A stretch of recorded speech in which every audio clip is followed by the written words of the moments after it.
फितना का लफ्ज़ जो है आजमाइश और इम्तिहान को कहा जाता है मोमिन के लिए। कुरान पाक में अल्लाह ताला फरमाता है यौम हुम अलन नारी युफ्तनून। कुरान पाक में अल्लाह फरमाता है इन्नमा अमवालुकुम व औलादुकुम फितना। तुम्हारा माल तुम्हारी औलाद फितना, फितना का मतलब आजमाइश है, तुम्हारा इम्तिहान है। इन्नल्लज़ीना फतनुल मुमिनीन वल मुमिनात, फितना का ये लफ्ज़ कुरान पाक में कई जगह पर आया।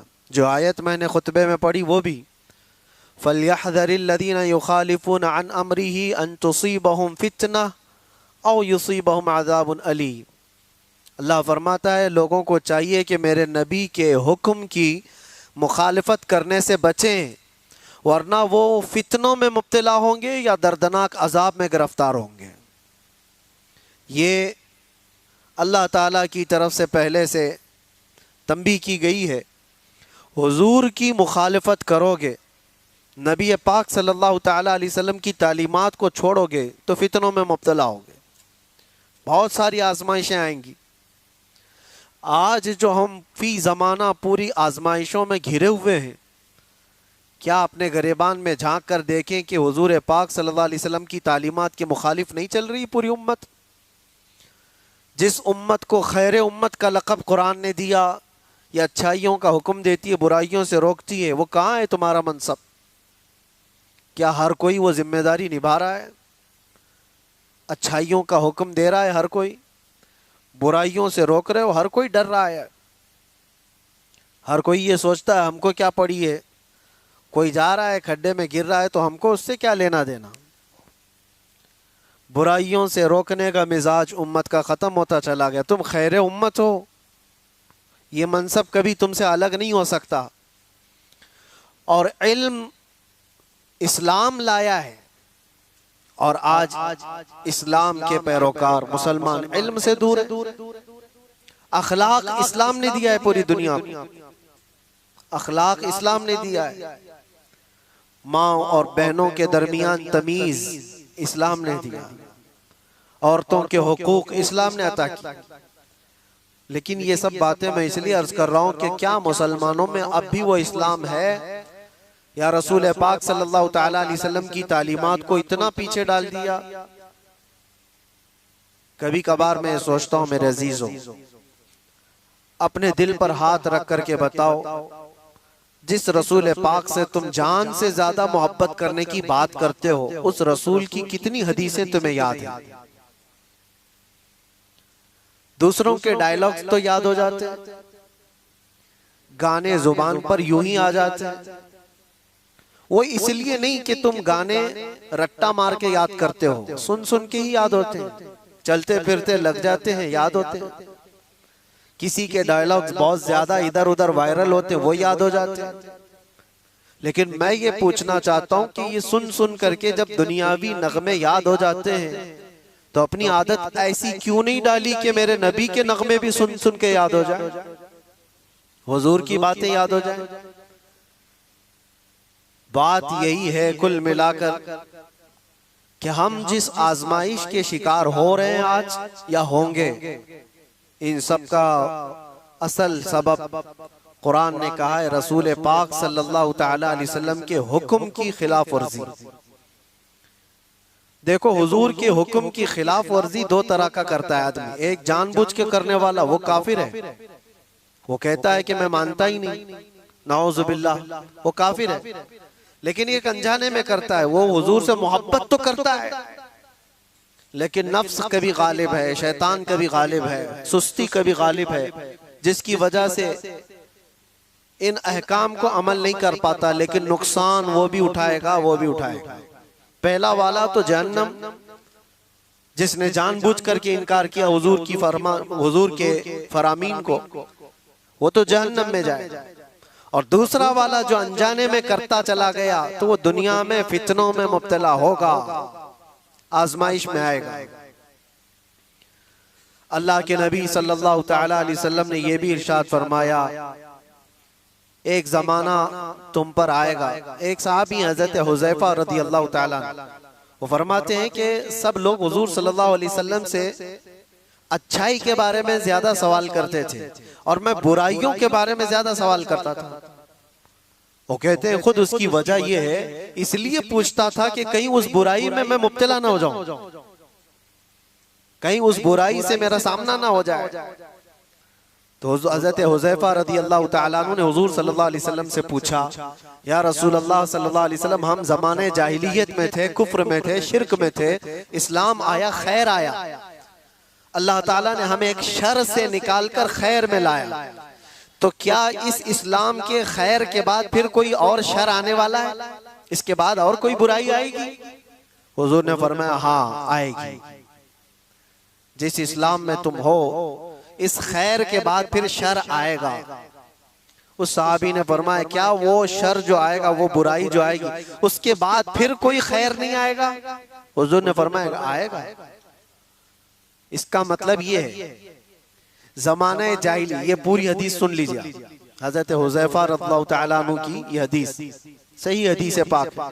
पहले उन्होंने पूछा, हम ज़माने जाहिलियत में थे, कुफ्र और शिरक में थे, इस्लाम में आए तो एक बुराई से निकलकर खैर की तरफ आए।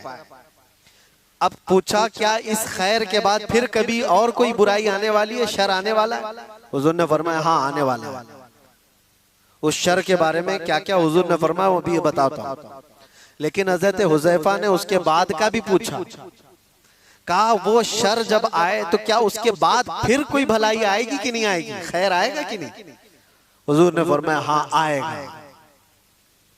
इसका मतलब ये हुआ कि हम जिस जमाने से गुजर रहे हैं, हो सकता है ये शर पे शर, शर पे शर आ रहा है, लेकिन मेरे नबी की बशारत के बाद ये सारे शर के बाद एक खैर आने वाला है।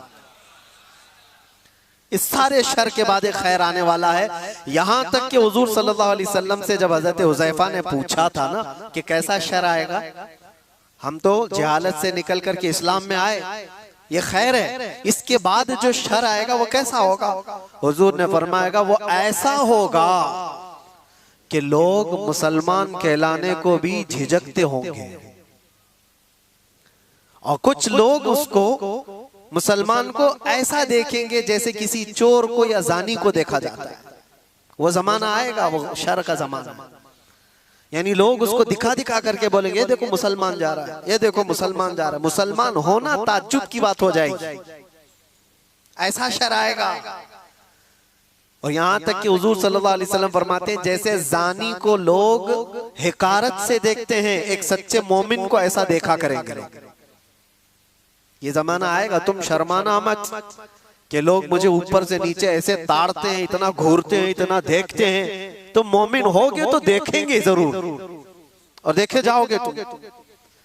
उनके देखने पर मैं अपना अमामा क्यों उतारूं, उनके देखने पर मैं अपनी दाढ़ी क्यों निकालूं, बल्कि वो घूर घूर के हमें बता रहे हैं कि हम मोमिन हैं। वो शर का जमाना आएगा कि लोग ताज्जुब से देखा करेंगे मोमिन को, ताज्जुब से देखेंगे और ताना भी मारेंगे कि ये देखो बड़ा मोमिन बनता है, ये बड़ा मुसलमान लगता है। अभी वो जमाना इतना ज्यादा आम तो नहीं है, लेकिन नमाजियों को तो ताना देते हैं, टोपी वालों को, दाढ़ी वालों को, अमामे वालों को तो ताना देते ही हैं। हुजूर की सुन्नत पर जो आता है उसको नहीं लोग मजाक में लेने लग जाते हैं। याद रखना, कुफ्फार और मुशरिकीन जो मजाक कर रहे हैं वो तो जहन्नम में जाएंगे, लेकिन कोई मुसलमान अगर हुजूर की सुन्नतों का मजाक करेगा तो दायरे इस्लाम से खारिज हो गया,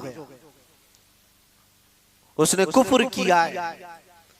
हुजूर पाक सल्लल्लाहु तआला अलैहि वसल्लम की सुन्नत को हल्का जानना कुफ्र है। अब सुनो, इतना ही नहीं, उस शर के बारे में हज़रत हुज़ैफा ने जो पूछा था, ये खैर के बाद जो शर आएगा, बुराई आएगी, वो क्या क्या होगी? हुजूर ने फरमाया, ऐसा होगा कि हथेली पर अंगारा लेकर खड़ा होना आसान होगा, मुसलमान बन करके रहना और मुश्किल। मफहूम हदीस बता रहा, ईमान पर कायम रहना इतना मुश्किल हो जाएगा, हथेली पे जैसे अंगारा लेकर खड़ा होना मुश्किल है। ऐसा ही है आज। अमानत के साथ बरकरार रहना, नजरों की हिफाजत के साथ कायम रह जाना, हुजूर की सच्ची मोहब्बत, अकीदत और उनकी उल्फत के साथ इस जमाने में जी लेना अपने हथेली पे अंगारा रखने से कम नहीं है। ये कम नहीं है मेरे अजीजों। बड़ी आजमाइशें होती हैं। लोग नारे लगा करके समझते हैं कि आसान है। हाँ, शायर ने ये कहा था, ये शहादत गहे उल्फत में है कदम रखना। लोग आसान समझते हैं मुसलमान होना। कदम कदम पर शहादतें, कुर्बानियां हैं। अब सुनो एक और हदीस।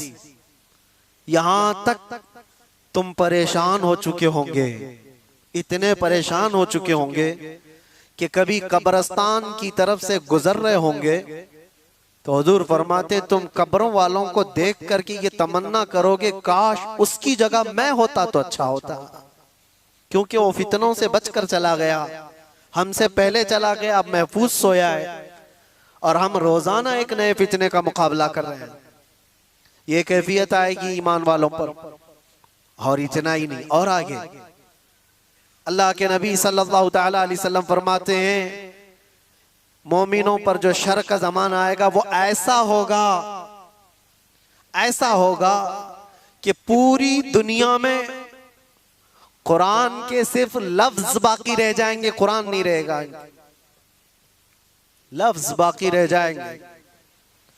और मुसलमानों में नमाजों से दूरी, ये सारी चीजें आ जाएंगी, कुरान तक इनके बीच में नहीं रहेगा। कुरान के लफ्ज रह जाएंगे का मतलब यही है कि कुरान तो मौजूद है लेकिन कितनों के पास है। पास में होने का मतलब ये नहीं है कि पुट्ठे वाला, पेपर वाला कुरान वो तो गले में भी लटका करके घूमो, उससे क्या होना है।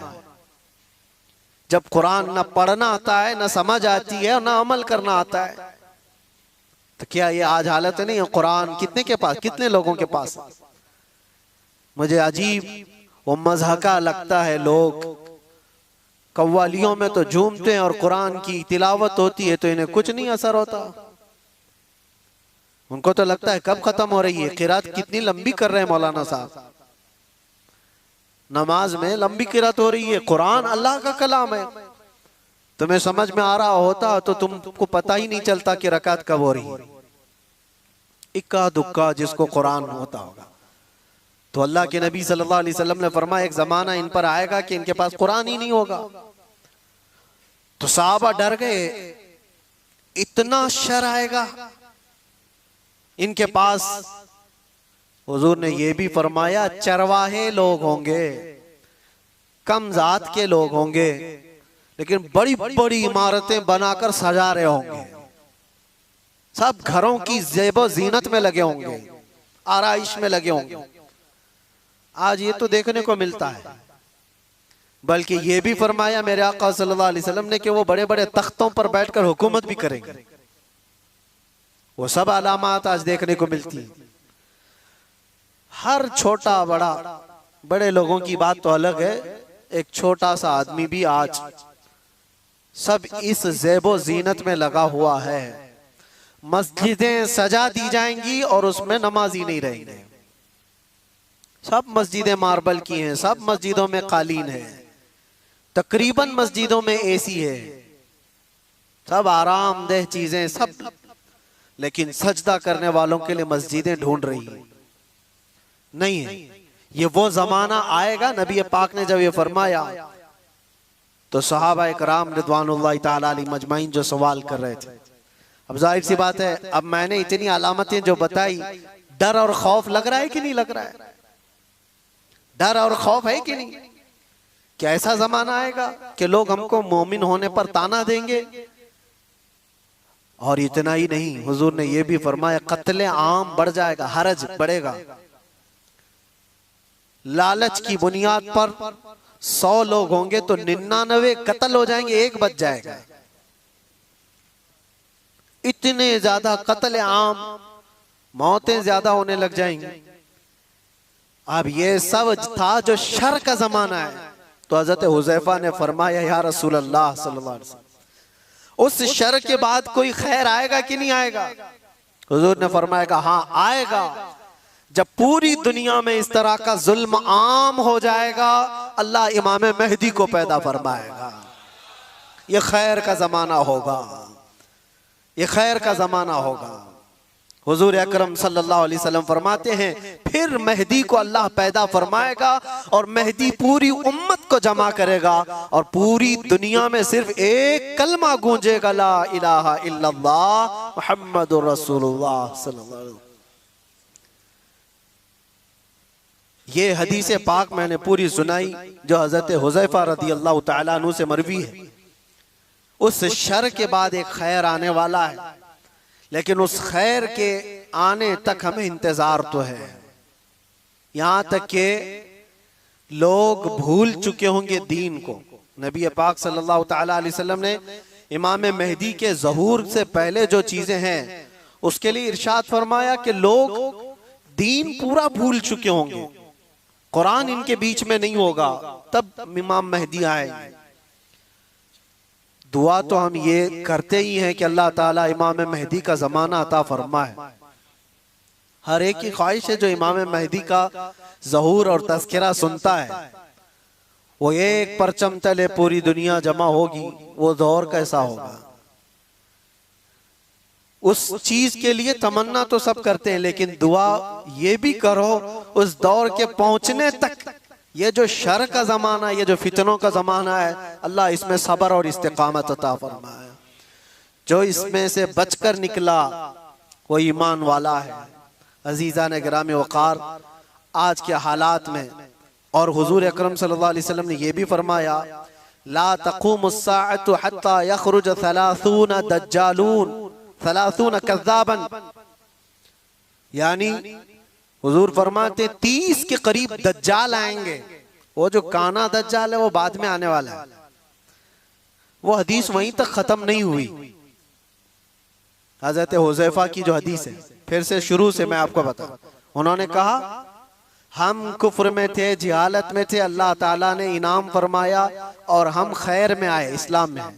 तो या रसूल अल्लाह, इस खैर के बाद कोई शर है? हुजूर ने फरमाया हाँ, उस शर आएगा। मैंने बताया शर। फिर इमाम में हजरत हुज़ैफा ने पूछा उस शर के बाद फिर खैर आएगा? हुजूर ने फरमाया हाँ आएगा। इमाम मेहदी को अल्लाह ताला मबूस फरमाएगा, पैदा फरमाएगा। फिर हजरत हुज़ैफा ने फरमाया वो खैर के जमाने के बाद फिर शर आएगा? हुजूर ने फरमाया हाँ, इतना शर आएगा कि कयामत आएगी और तुम रब से मुलाकात करोगे। ये आखिरी दौर है। यानी ये नहीं है कि इमाम मेहदी के दौर के बाद फिर सब कुछ सही हो जाएगा। वो जमाना लिमिटेड टाइम का है, उसके बाद फिर शर आएगा और ऐसा शर आएगा कि पूरी रोए जमीन पर कोई कलमा पढ़ने वाला ही नहीं रहेगा। कयामत ईमान वालों पर नहीं आएगी, इतनी बात याद रखो। पूरी रोए जमीन पर एक भी ईमान वाला होगा तब तक कयामत नहीं आएगी। कयामत सिर्फ और सिर्फ कुफ्फार और मुशरिकीन पर आएगी। कयामत वो सबसे बड़ी आजमाइश। बहरहाल जिन आजमाइशों से हम आज गुजर रहे हैं, इसमें अल्लाह के नबी सल्लल्लाहु अलैहि वसल्लम ने फरमाया इस्बिरू, सब्र करो, सब्र करो। सब्र दो किस्म का है, सब्र अलल मसाइब, सब्र अलल मासी। मुसीबतों पर भी सब्र करना है, ये आसान है। जो बड़ा सब्र है ना, वो दूसरी किस्म का है। हुजूर पाक सल्लल्लाहु अलैहि वसल्लम ने फरमाया सब्र करो। सब्र, मशक्कत आई, मुसीबत आई, कोई इस तरह से घिर गया परेशानियों में कि निकलना मुश्किल है, ये सब इसको कहते हैं सब्र अलल मसाइब। मुसीबतों पर सब्र करना ये छोटा है। और बड़ा सब्र क्या है? ख्वाहिशाते नफसानियां और गुनाहों पर सब्र करना, ये बड़ा सब्र है। ये बड़ी आजमाइश है। दुनिया तुम्हारे सामने सब ओपन करके लाएगी, हर चीज खोल कर लाएगी। एक हदीस पाक ये भी अल्लाह के नबी सल्लल्लाहु अलैहि वसल्लम फरमाते हैं फितने ऐसे जाहिर होंगे तुम पर, ऐसे जाहिर होंगे कि शाम में मोमिन होंगे, सुबह काफिर हो जाएंगे। सुबह मोमिन होंगे, शाम में काफिर हो जाएंगे। युस्बिहु मुमिनन व युमसी काफिरन। अल्लाह के रसूल सल्लल्लाहु अलैहि वसल्लम फरमाते हैं और फितनों का ज़ुहूर ऐसा होगा, इतनी आजमाइशें कि हुजूर पाक सल्लल्लाहु अलैहि वसल्लम ये फरमाते हैं एक फितना दूसरे फितने को अच्छा करके दिखाएगा। ये अच्छी चीज है, यूज करने वाली चीज है। ये बहुत सारे लोग उन फितनों को बेहतर समझ करके उसमें मुलव्विस हो जाएंगे। ये सब क़यामत की निशानियों में, आखिरी जमाने में होने वाले हवादिस। और रसूल पाक सल्लल्लाहु तआला अलैहि वसल्लम ये भी इरशाद फरमाते हैं कि मैं यहीं से देख रहा हूं जैसे तस्बीह के दाने टूट कर बिखर जाते हैं। तस्बीह अगर टूट जाए तो इसके दाने जिस तरह बिखर जाते हैं, तुम पर फितने इस तरह से होंगे, एक दाना पकड़ने जाओगे दूसरा निकल जाएगा, दूसरा पकड़ने जाओगे तीसरा निकल जाएगा। तुम इन फितनों से बचने के लिए एक का हल तलाश करते होंगे, दूसरा खड़ा हो जाएगा, दूसरा तलाश कर रहे होंगे, तीसरा खड़ा हो जाएगा। हमें जीना तो अब इन्हीं के बीच में है, ईमान के साथ जीना है। अब उन तमाम बातों के बाद हजरत हुज़ैफा रदी अल्लाह ताला अन्हु ने ये सवाल पूछा, या रसूल अल्लाह सल्लल्लाहु अलैहि वसल्लम, शर के बाद खैर आया, खैर के बाद शर, शर के बाद खैर, फिर खैर के बाद शर, लेकिन जब जब शर का जमाना आए आप हमें क्या वसीयत फरमाते हैं? जब जब शर का जमाना आए आप हमें क्या वसीयत फरमाते हैं? हुजूर पाक सल्लल्लाहु तआला अलैहि वसल्लम इरशाद फरमाते हैं, जो बंदा ये कहा, जो कुरान की आयत में इन्नल्लज़ीना क़ालू रब्बुनल्लाह, जिन्होंने ये कहा हमारा रब, कहते हो कि नहीं कहते हमारा रब? हुजूर फरमाते हैं फिर उस पर जम गया, फिर उस पर जम गया। इसके बहुत लवाजिमात हैं, ये बोलना आसान है। हमने ये कहा हमारा रब अल्लाह है, अल्लाह सबसे बड़ा है, अल्लाह सबसे बड़ी ताकत और कुव्वत का मालिक है, ये कहा और उस पर जम गया। इसका मतलब है अपने हर शय में ये मानता है कि जो कुछ भी होगा वो अल्लाह की मर्जी से होगा, इस पर जमा रह गया। फिर दूसरी चीज हुजूर पाक सल्लल्लाहु अलैहि वसल्लम फरमाते हैं, वो आखिरत पर, आखिरी दिन पर अल्लाह से मुलाकात करने को सबसे ज्यादा यकीन रखता हो, इन शर के जमाने में वो महफूज रह जाएगा।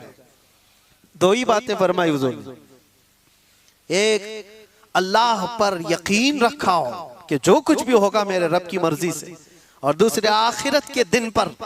यह बहुत अहम बात है। तुमको अगर यकीन हो जाए कि मुझे आखिरी दिन खड़ा होना है मेरे रब के हुजूर, फमन यअमल मिस्काल ज़र्रतिन खैरन यरा वमन यअमल मिस्काल ज़र्रतिन शर्रन यरा। इसका मतलब जानते हो? अल्लाह फरमाता है जो जर्रा बराबर, जर्रा बहुत छोटा होता है, ये हवा में जब उड़ती हुई चीजें हैं ना, उसमें बारीक जो सबसे बारीक चीज होती है उसको जर्रा कहते हैं। वो पकड़ में भी नहीं आती, जो हवा में दिखती है। कभी धूप में आप देखना, धूल के जो जर्रे होते हैं उसको जर्रा कहते हैं। अल्लाह फरमाता है तुम अगर उस जर्रे के बराबर भलाई किए होंगे, कयामत के दिन अल्लाह वो भी सामने लाएगा, देखोगे तुम उसको, और उतनी बराबर बुराई करे होगे वो भी अल्लाह तुम्हारे सामने लाएगा। उस आखिरत के दिन पर अगर तुम्हारा यकीन हो तो फितनों के जमाने में बंदा बच जाएगा, बच जाएगा। अल्लाह की जात पर यकीन हो, आखिरत पर यकीन हो। मैं एक बात कहता हूं, हजरत महबूब इलाही के पास एक बंदा आया था, उनका मुरीद था। उसने कहा कि हुजूर इंसान है, ख्वाहिशात हैं, तमन्नाएं होती हैं, कभी कभार तो गुनाह करने की ख्वाहिश आती है, बहुत ज्यादा आती है, तो इतनी परमिशन तो होना चाहिए, थोड़ा बहुत गुनाह कर ले आदमी, इजाजत के साथ कर ले। करता तो है लेकिन पकड़ हो जाती है उस पे। उसने सवाल ये किया, कभी कभार गुनाह करने की परमिशन होनी चाहिए, इजाजत होनी चाहिए? आपने फरमाया हाँ होना तो चाहिए। ओ मुरीद तो फैल गया, हजरत ने कह दिया है अभी, लेकिन उन्होंने कहा दो शर्तें, दो शर्तें। उसने कहा जल्दी बताइए हजरत क्या शर्तें हैं वो? उन्होंने कहा गुनाह करना है, अगर बुराई करना है तो पहली शर्त यह है कि अल्लाह की सल्तनत से बाहर जाके करे। पूरी कायनात उसकी सल्तनत में है या नहीं? वलिल्लाहि मुल्कुस समावाति वल अर्द, कुरान में बेशुमार कई जगह पर अल्लाह ने फरमाया सारे आसमानों और जमीनों की बादशाहत अल्लाह की। लेकिन सुल्तानुल औलिया महबूब इलाही कहते हैं करना है तो ठीक है, एक शर्त तो ये है उसकी सल्तनत से बाहर निकल करके कर। कहा ये तो नहीं हो सकता, ये तो नहीं हो सकता, कहां जाऊंगा? जहां भी जाए वो उसकी बादशाहत है। लेकिन दूसरी क्या है? आपने फरमाया दूसरी ये है करना हो गुनाह तो उस वक्त करे जब तेरा रब सो रहा हो। उसने कहा ये कैसी बात है? ला तअखुदुहु सिनतुम वला, उसको ना ऊंघ आती है ना नींद आती है। अल्लाहु ला इलाहा इल्ला हुवल हय्युल क़य्यूम, वो अल्लाह हय और क़य्यूम, हमेशा से जिंदा, हमेशा जिंदा रहने वाला, हर शय को अपनी कुदरत से कायम रखने वाला। उसे ऊंघ भी नहीं आती, नींद भी नहीं आती, हर चीज को वो देख रहा है। कुरान में अल्लाह फरमाता है वल्लाहु खबीरुम बिमा तअमलून, तुम्हारे सारे कामों से वो बाखबर है। यअलमु खाइनतल अयुनि वमा तुख्फिस सुदूर, तुम्हारी आंखें जो खयानत करती हैं अल्लाह वो भी देख रहा है। तुम्हारे दिल में जो वसवसे गुजर रहे हैं अल्लाह उससे भी बाखबर है। कोई चीज नहीं बची। वो कब सोएगा? नहीं, सोने वाले खुदा पर तो हम ईमान ही नहीं रखते। सोने वाले खुदा पर हम ईमान नहीं रखते। वो कोई और होगा, 6 महीने सोता होगा, 6 महीने जागता होगा। मेरा रब ला तअखुदुहु सिनतुम वला नौम, नींद और ऊंघ का तो इधर गुजर ही नहीं है।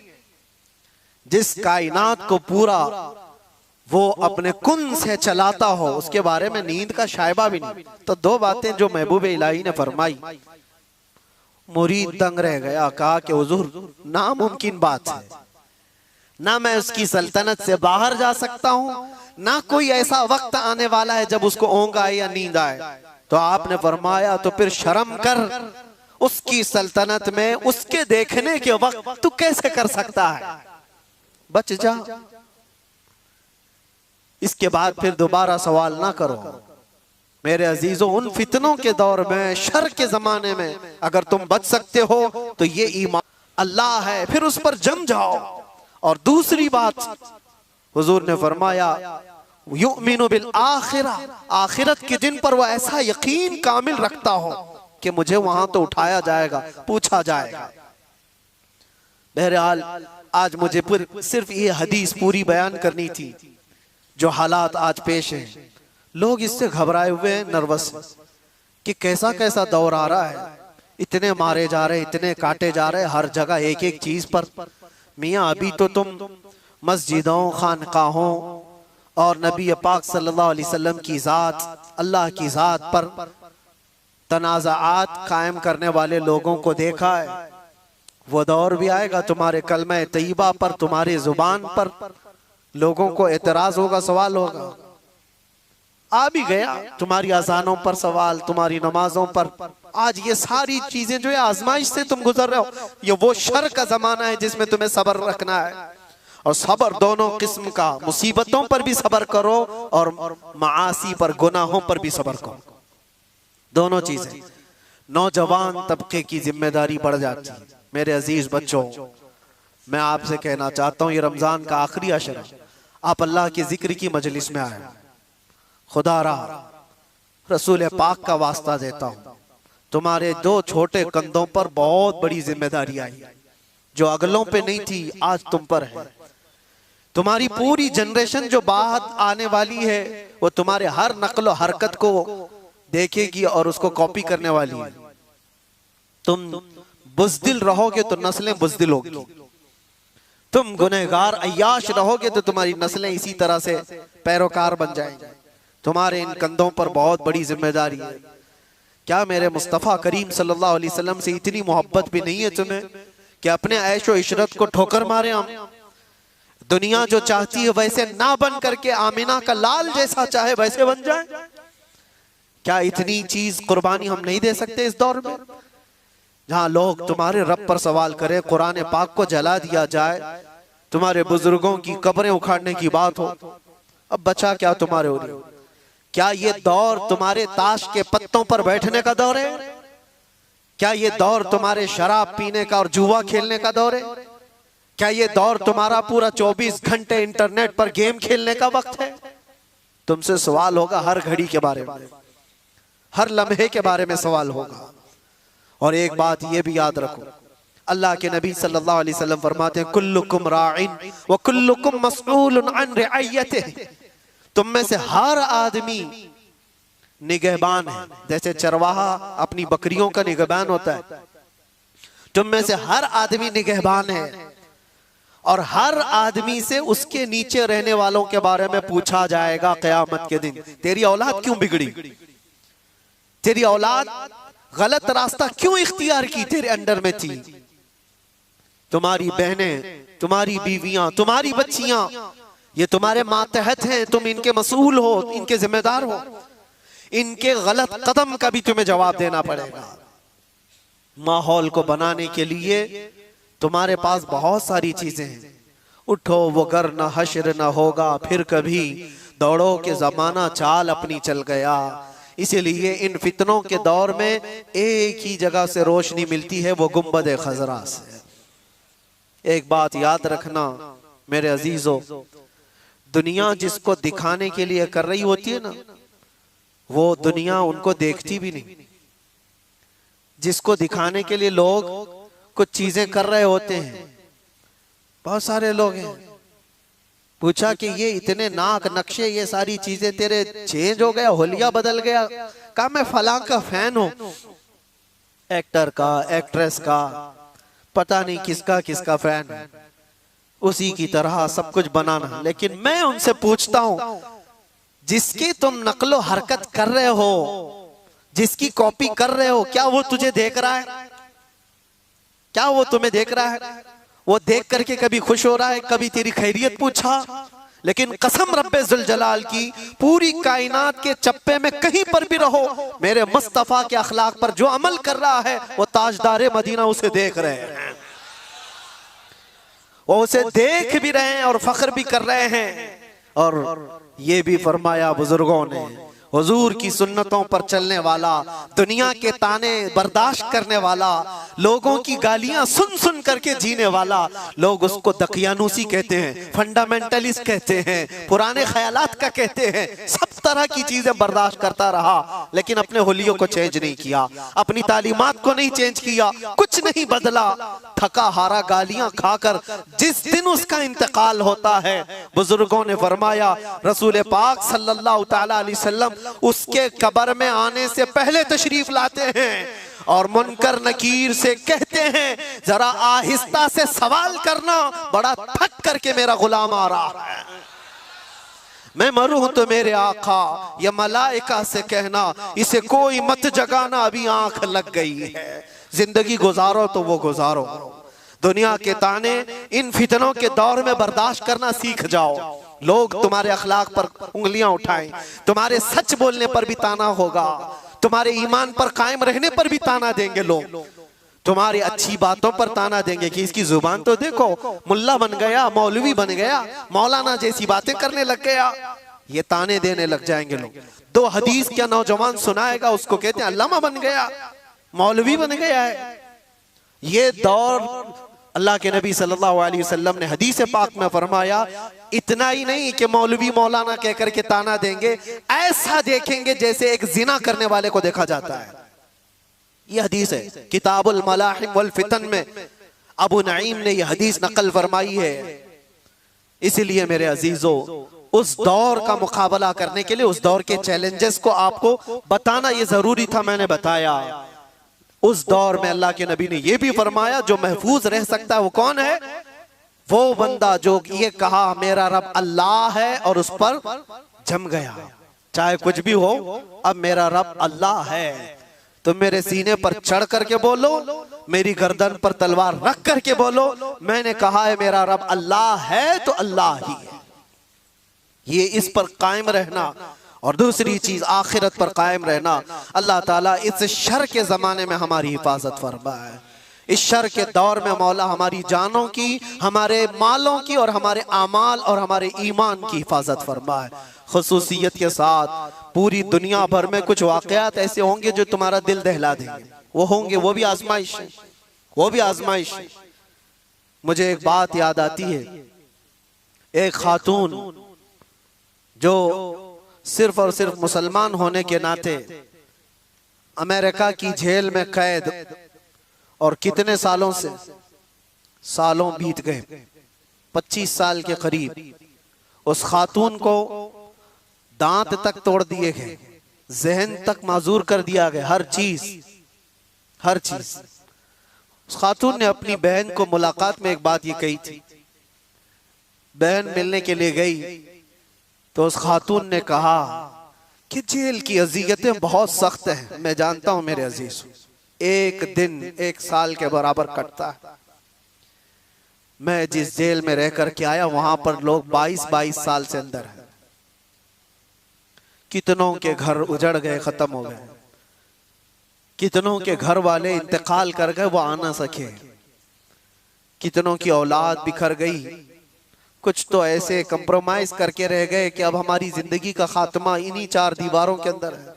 कुछ बर्दाश्त न करते हुए रस्सियां लटका करके अपने आप को फांसी पर झूल गए। हालात बड़े सख्त, बहुत सख्त आजमाइश का दौर। एक खातून जो ईमान की बुनियाद पर, इस्लाम की बुनियाद पर कैद में गई, अजियतों पर अजियतें दी गई। इतनी अजियतें कि पैर फैलाने की भी जगह नहीं थी, इतनी छोटी बैरक दी गई। उसमें 20 साल कट गए हों।